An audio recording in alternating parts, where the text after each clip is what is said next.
Suspension single arm lock offs. This is an awesome way for us to start working towards more hanging lock offs or supported lock offs in a hanging position. So what you want to do is you're just going to get one handle of your suspension trainer. I like to get in the lock off position by using two arms. We don't really need to do a one arm row here. You can if you're feeling really froggy, but you don't have to. So we're going to get in position to do our lock off. I'm going to put two hands on the suspension trainer. I'm going to slightly bend my knees, exhale, make sure I can melt those lower ribs down, tension zip from the bottom up. Now I'm going to pull up here and get my lock off position.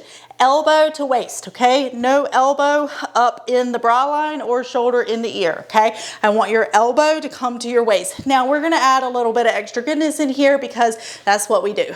You're going to reach with your free hand up towards the anchor point. I want you to really reach and feel your scap move around your rib cage as you're reaching up, okay? So now know that the more horizontal you are, the more difficult this is going to be. The more vertical you are, the less intensity this exercise will have. You're going to reach up and inhale, and then exhale. Think about pull, pull, pull, pull, pull. Reach up and rotate on that inhale. Exhale.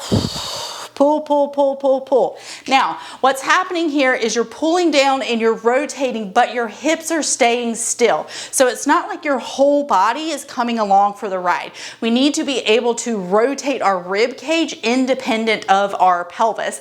And during pregnancy, we lose a lot of the ability to do that. If you've ever, think about a pregnant person walking, it's just like this, kind of right here, because they're basically a unijoint from their rib cage and their pelvis. They can't move one independently of the other.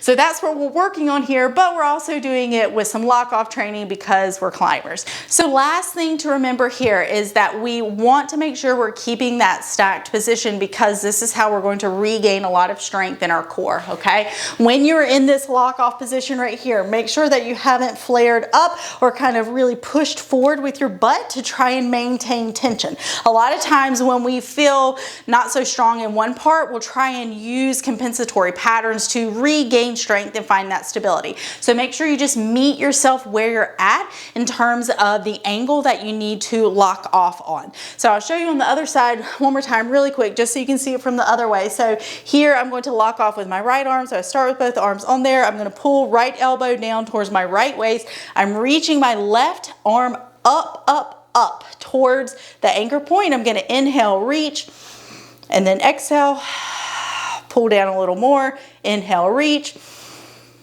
exhale, pull down a little more, get a little more deep core again, and go on repeat just like that. All right, that's how you do it.